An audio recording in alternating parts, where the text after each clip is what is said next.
People deluded, I'm back again. Thank you very much for tuning back in. And yeah, man, thank you very much for tuning back in. Good evening if you haven't watched the Arsenal game and you're just tuning in now. But if you don't know, as you should know by now, Arsenal just lost 1-0 against Manchester City. Arsenal 0, Manchester City 1. And yeah, man, it's an interesting one depending on how you look at it, people. Please make sure you're hitting the like button on your way in.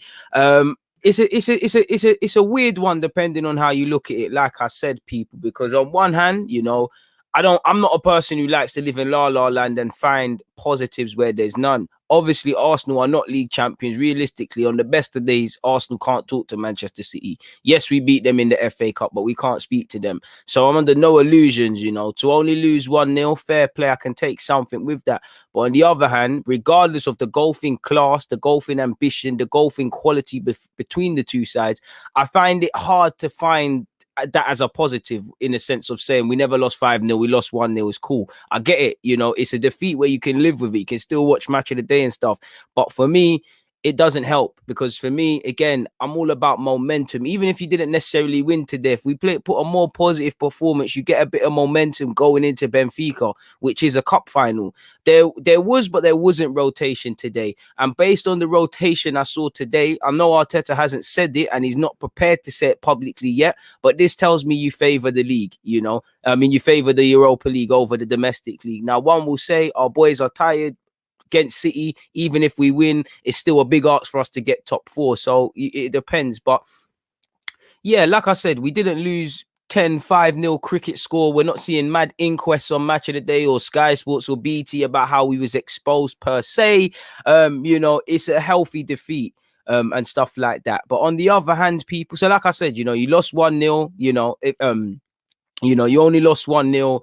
It is what it is. But on the other hand, I think it's another case of no matter how great City are, I don't feel this is going to be this was a game where we got to see how great Raheem Sterling, which he is, Kevin De Bruyne and Gundogan and all of these players. Mahrez was a thorn in our side, but I didn't get to see why these players are so highly rated. We gifted those points. And for me, listen, on the best of days, we probably lose, but it's about how we lost. I would have liked to have lost in the sense of if we are to lose, saying, okay, cool, well, what can we say? Mahrez showed his ability, danced past several men. Kevin De Bruyne picked out a pass that only 5 people in the Premier League can do, sort of thing. I'll pull my hands up. But I just think we gifted them their win, and it's all about mentality, and I don't think the mentality was spot on today. So again, it's another early goal, like against Aston Villa, considering where, even if we are thinking of Benfica, considering Liverpool are now in this top 4 race, they dropped points, Spurs dropped points, Chelsea drew, United got Newcastle after this. Again, if you think you can get top 4 via the league, you've got to take points or try to take points or try to put in a performance when you hear this. So it doesn't matter if we're going into games playing last or first. I don't think the mentality is there because, you can't account for many things. But one thing you can account for is being there. And I just think mentally our players, it was a mixture of not being switched on early, a bit too much respect for those Manchester City players. I think in games like this, you're meant to play the game and not the occasion. I think we had too much respect and admiration for their players and what they're doing. And I think in the second half, there was a bit of a reaction. We made it more of an even contest. In fact, the last 5 to the first half, genuinely, it wasn't enough.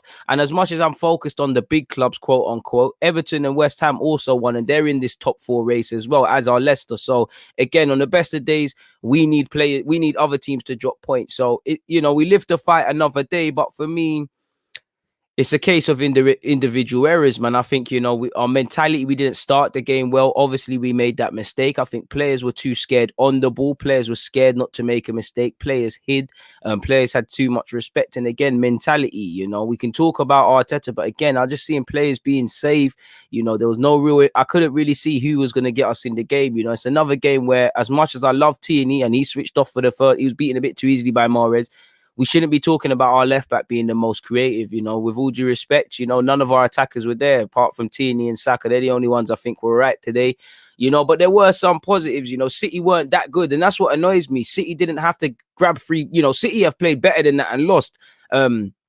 I mean, so yeah, City have played better teams than that and lost, and City have played better teams and got something out of it and drawn. So I think we handed them their 3 points. I don't think we tested them. I think by City standards, they played with a handbrake. They were quite lax. Then first 10, I think they looked like they were gonna turn us over, but apart from that, they allowed us too much in it. And those of you that were there on the watch along, I kept saying, as crazy as it is, it's still 1-0, still 1-0. And in the game, I was waiting for the penny to drop because I wanted to see a fearless approach. Because on one hand, we probably expected to concede, we probably expected to lose, we expected to probably concede the first goal. So we kind of knew this and have been going through this. I wanted to see our players of the belief of what's the worst that can happen. And I didn't really see that. And, that's something we need to get into our game if we're going to be a consistent top four club and things like that, really there. And it's another case of, as I just feel we fundamentally defeated ourselves. We weren't mentally there. We made mistakes. It was crazy. Some of the defending I'm seeing 6s and 7s.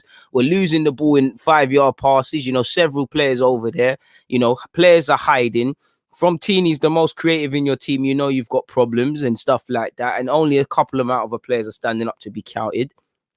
It just didn't happen in that regards, man. It just didn't happen, and we didn't offer anything. You don't shoot, you don't score. Yeah, Leno barely had anything to do. He made a big save in the second half, but he didn't really have anything to do. So if I share my screen with you guys, big up everybody. Please make sure you're hitting the like button, and I go through my thoughts, people. Like I said, once again, other teams have dropped points, other teams have taken points, and we've just done everything. And on the best of days, we're going to need a lot to go for us if we are going to get top four, which I don't think is going to happen. Now, obviously, we were reactive in the whole game. The minimum you need to do is start well. 30 seconds in, we're losing the ball. Like Aubameyang was very careless today, I felt as well. But we know City starts fast. We know they can score goals, and we've shot ourselves in the foot like against Aston Villa. You saw the goal. Mahrez, there's no shame in getting beat by Mahrez. He puts a ball in. Tierney should stop it. Tierney and Saka, watching the goal again, they could be a bit tighter. It's all about the runner as well. We know, as much as you've got admiration for Manchester City's technical quality, we know off the ball is the biggest problem. They're players, you won't see them and then you see them. And you can see from early, Raheem Sterling knows what's up with Mahrez. Even before, when it's just going into the path of Riyad Mahrez, he's already started that run. And it's another goal where Bellerin and more so Holding, they haven't necessarily been the main culprit, but they have switched off. And this happened against Wolves. This happened against Aston Villa as well when we conceded that goal. I think Holding's very blinkered. He switches off. They're unaware. From the moment the shortest man on that football field scores a header, you've done something wrong, and which Raheem Sterling does. Raheem Sterling loves scoring against us. He's a London boy. He lives near Northwest. That's not that far from Islington. He's probably going to his mum's yard for Sunday dinner, as I said. But listen, you can't, as much as I think Arteta could have done things, could have or should have or would have or whatever. It's another game where I find myself saying, you're not switched on. You can't, like this. You can't account for this. You can't account for this. And this is where we shoot ourselves in the foot. Like, defenders are scared, midfielders are scared, strikers are not being put into the game because we've got no midfield. There's no quality on the ball. We're going backwards. We're going sideways. We're playing the ball out of possession. We just weren't at it today. It's almost like we accepted today was a free hit and was prepared not to just get battered. The minimum you can do against Manchester City is follow runners, isn't it? Like, that's the minimum you can do. Shout out to them cats fighting in my back garden. They're hitting Mahrez on that right-hand side each and every time, and rightly so. Mahrez is doing a madness.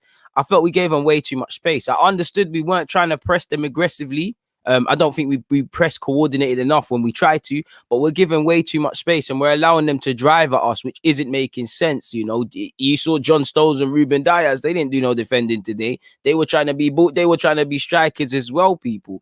We shot ourselves in the foot. We offered barely anything in terms of trying to score goals or anything like that.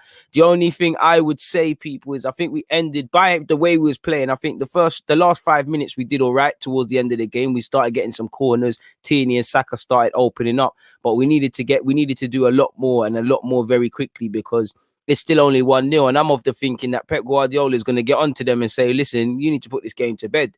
And like I said, for me, it's like, I wanted them to play the occasion. It's like we're respecting City too much. I was waiting for the penny to drop and go, yo, okay, cool. It's only 1-0. we were expected to lose anyways. Let's be fearless. I don't think we were fearless in any regards, in that regards. And I wanted us to play the occasion, not the team. Going into halftime, I think, we needed to get a bit of possession to get some confidence, but mentally this tells me our players weren't switched on from the get-go. Play the occasion, like I said. I was questioning where's the leaders. I see Tierney and Saka. I can't see anybody else really. Leno's about when he can be, because the game's not lost. And this is where I get on the defeative mindset, because again, we could have had more of a go and lost this game even more, or drawn this game. But I just wanted them to say, okay, cool, it's only 1-0. City haven't tested Leno that much. City have been quite poor. We actually ended the half quite good. If you don't shoot, you don't score. And I feel you didn't test Edison. We did this ain't a game where we're seeing how good we saw how good City are. We don't know why Sterling gets paid that much, or why Bernardo costs X amount, or why Kevin De Bruyne is so central and what they miss when he's injured. We never saw none of that. It was an exhibition. It was a training ground game for them. They were at 50% because they knew that was all they had. And they're laughing because they saved their legs. Nobody was tested. And they focus on, I believe, Gladbach in the Champions League. For us, there's not really any momentum to take. Like I said, it all depends how you look at it. You can say we only lost 1-0, which is fair enough. But to go through that whole game, having only one shot on target, you don't shoot, you don't score, regardless of the opposition. That tells me toothless. We're called the bloody Gunners, for example, man. If anyone's meant to be busting off guns in front of goal in the final third, it's meant to be us. And I can't tell you a time, thankfully, I can't tell you a time Leno really was made to save, apart from the error. I can't tell you a time, sadly, Edison had to make a save, There was a point where it was like the 17th, 18th minute, as you can see here, where Saka and Tierney played a 1-2, and it was a tame effort from Saka. I think it actually hit Aubameyang, and it might have been offside. That was probably the best hit. And there was a little couple bits and pieces. I couldn't understand it because, again, all week you must have been working on following runners, and I couldn't understand how, one, it was too easy on the attacking transition for them to counter us, and two, the danger menu is just allowing free. You can't afford to switch off. So if you can't switch on like this in a game like this, regardless, how can you be switched on in the latter stages of the Europa League, people? It's more of the same of the last game. Aubameyang was isolated on top of playing poor. Our midfield was woeful. It just weren't there, man. I was looking for little signs of encouragement from the players, and I couldn't see it. I think we were too slow to get to them. We're giving them too much space. We're sitting too much. We're conceding too much space. And we're not retaining possession well enough. We're just gifting it back. Attack. How you keep hold of the ball can be a form of defense, especially in games like this. Of course, it's easier said than done, people. The way City are off the ball, the way they are tactically, the units. But regardless of how they are, I just find myself looking at more things as to why Arsenal didn't get a result, people. But at halftime, it's only 1-0, I think we're getting caught in possession in dangerous areas like Xhaka, Bellerin, El Nene. They all had moments, and I couldn't believe it because, again, all I want to see in a game like this is focus. I did think there were elements of us just simply being all over the place. For Manchester City, they had the bulk of possession. It was a training ground exercise. We was little to no threat from us, really. To them, apologies. Possession for large parts, apart from the last 5, was in our half. Now, I do think we had, that's why it's not, I wouldn't say frustrating, but we had opportunities. We was getting in behind more in the second half. I was thinking, if there's a bit of quality, you could complicate this and nick a game here or something like that.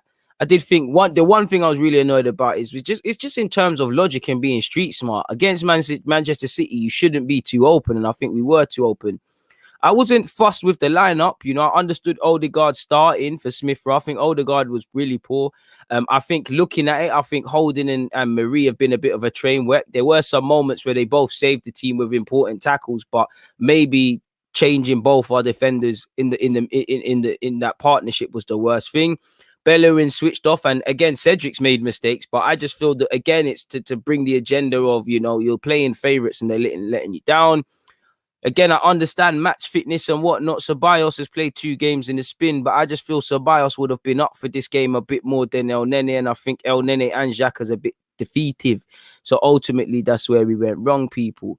I think Odegaard could have got clipped at halftime. I don't know why there's a timestamp there. Halftime, I was thinking, you've got to bring on Martinelli, you've got to bring on Saka, you've got to bring on Martinelli, you've got to bring on Lacazette, you've got to bring on Smith Rowe. I did think everybody apart from Saka out of the front options could have been subbed. Aubameyang was nowhere to be seen. Odegaard, listen, as much as I'm not going to get out Odegaard because I think he had a good game against Villa. He's still developing, but for me, it was worrying based on the facts of, you get it. You've been at Sociedad, you've been at Madrid, you're here for a couple of months. I wanted to see a performance. And, you know, if I had a defender and the way he's kicking the ball or tackling is concerning, I was concerned with Odegaard. You know, the one thing I want to see is quality in the final third, quality on the ball. And he gifted away possession too many times. Like, not that I care about scapegoating and I think that is warranted. But some of those things, if it was Jack or elsewhere, people be crying to high heavens. I think Odegaard was really poor. That's the worst I've seen him so far in an Arsenal shirt. I think he could have got clipped. Half time, second half, like I said, the only benefits, it's only 1-0. You know, we're not out of the game. City aren't necessarily showing 100% quality, but, you know, we gifted them that. You know, there is some positives, and I wanted to see us start well. I think City started off where they left off in the first, and we could have conceded 30 seconds to a minute into the half because, again, it was silly mistakes. But I did think to a degree, and again, I don't want to go too far. I think we were better on the ball. We had more of it. We played more in their half. You know, we was earning a couple more. Still, we only had one shot on target, so that shows we're not creating and we're not clinical. Still, I'm struggling to scratch my head at clear-cut chances. I did think Arteta, again, took too long with the subs. And again, you know, I know you only brought on David Luiz because of the concussion with Rob Holding. But again, you know, David Luiz, Ceballos, Lacazette, you had to use these guys anyways. I don't really see why one of Gabriel or Luiz could have played because, you know, I think Marie done some questionable things today and the jury's still out, but I think he's been set up to fail kind of because you're playing him in the high line. He's not really played because he's been injured. Holding, again, I think both the centre halves were poor, but Holding's been poor, you know, but he's missed the last couple of games. So them and they ain't really, they've got a bit of ring rust and you're throwing them back into it again. And obviously Tierney's not fully fit as well. So when you've got a whole defence like this, it's kind of short-strawed really and truly. We were just collectively poor in it. You know, we weren't as poor as we have come to expect, but that tells you how the expectations are on the floor. And we've got to be real. I'm not expecting us to go toe-to-toe and only lose the game or nick the game in the 90th minute against City. I'm tired of playing teams where I applaud how they've set up, but I always say to you, look, if the better team beat us, fair play. And don't get it twisted, City were the better team. But can I ask everything more of our team? Yes. I want to sit in a place where I say, I can't ask more of my team. City's players showed this, that, and the third. Instead, City had a great day. You know, Kevin De Bruyne got a little 60 minutes under his belt. Sterling got another goal. Mahrez got to show his manager why he should play all the time. You know, Fernandinho was good. They kept a clean sheet. There's no injuries from a City perspective. They're doing what they needed to do. I felt we actually did start to catch them in possession in the second half. And listen, if it was another game, again, ifs and buts can't do anything. But if we tested more, the whole narrative of the game would change people. For me, again, after some post-match thoughts, you know, another early goal like against Villa, and again a shaky start like in the FA Cup against Southampton in the FA Cup. So the mentality's got to be there, people. It doesn't matter if we're playing in the evening or early on a Saturday. The mentality, for me, again, it's all about being street smart. Like if you get into a fight with someone and you hear his left, you hear he puts man to sleep with his left hook. Are you going to try and get in the way of that left hook? You're going to be careful of it and you're going to think of a way to tactically be against it. We know technically they're great and all the stuff that comes with it. But again, a key part to Manchester City, how they defend and how they attack is their movement. So to sit here and say that we lost Raheem Sterling in the first 2 minutes of a game and to say I saw that on a couple of times in the first half, it upsets me. You know, it upsets me because it's just cheap mistakes. And I'm thinking, for me personally, I'm thinking kind of away from the result and just in terms of a performance and putting in performances that we aspire to do on a consistent basis. We can't do that because the more we carry on with this, because we gifted them another cheap goal. Raheem Sterling scored one of the easiest headers he will score. Like I said, the shortest man on the pitch scored a header. So you got a problem there, you know. And again, you know, I get one thing I'd say is the morale isn't damaged too much. Again, we lost 1-0. People thought we lost, but we never, one positive, we didn't get a cricket score. So the mentality isn't too bruised going into that, what I'm now calling a Thursday Europa League final. For me as well, or, you know, naturally, you know, we was disorganized tactically. The players were poor on the ball for large periods of the game, which are two things that are in control of us. So that was quite disappointing. At a push, you know, I'd say maybe the Bellerin starting thing, I would have started Cedric. Not that Cedric has been not without error this season. Again, I understand why the centre halves were changed, but maybe, you know, again, David Luiz makes problems and was out of position for his red card the other day at Wolves. But maybe David Luiz mentality means the early goal isn't scored. Maybe Gabriel's a bit more switched on and can give us a bit more. I did think one of those could have played more so Gabriel, a bit of reaching with David Luiz, but maybe changing the centre halves on top of Tierney coming back into the team with his little injury didn't help. So they're the only two things I could ask of Arteta. Again, the players, you know, you can do all the training in the week. If you switch off in the second minute of the game, there's problems. My problems with this, again, I would have loved to have seen Martinelli. I did think Arteta was too slow to react with the subs. But again, I think it's more so of the players. When I look at the positives and negatives in short, people, for me personally, and no one at all, negatives, obviously, we did not test them. We didn't make Edison. We didn't prove why Edison's one of the best in the world. We didn't get to see why their strikers are the best in the world. It weren't a mad defensive, rigid defensive display. It just looked like a team that was gifted a goal in the second minute and really just said, cool. Again, if this was another team, Pep Guardiola might be sitting there and saying to his boys, listen, you only scored a goal that they gifted to you. You know, you didn't really do anything else. So there's that. Obviously, again, we're not going to get top four, but if you have any small hope of getting it, you didn't take any points as hard as it could have been when other teams around you are dropping points and we're moving into that March-April period. For me, there's no real momentum going into Thursday. You know, it's positive in the sense that we didn't get smacked up, but it weren't a positive performance where you could say, all right, cool, we battled and battled and battled. Cool, Benfica is on. So we're just going to need to get our acts together. In terms of positives for me personally, excluding Rob Holding, where I know concussions can be very problematic, but you'd imagine that, you know, he's not going to be able to train tomorrow, but he'll obviously be past unconcussed, if that's even a word, and there's no injuries, but regardless of that, it's meant to, you know, we didn't get, I don't know, that don't make sense because I was speed typing, but that's meant to say we didn't get humiliated essentially in terms of the scoreline, which I don't really like to find positives about, because when we didn't lose to Liverpool first couple months of the season, it was a similar performance to this, and we was focused on Liverpool, Salah and them and they didn't do a madness where we're handing points. There was a better reaction in the second half, but again, reaction tells you you're being reactive. We need to be proactive, and it's one of those things where I don't want to sit here and say if that doesn't happen in the second half, this, that, and the other. Fundamentally, we can only deal with the facts. So we expected to lose. It's not the worst of results, but it's just, for me, disappointing in terms of what I just saw from a technical point from my players, because what were you lot working on all week, people? So it is what it is. We just have to move on.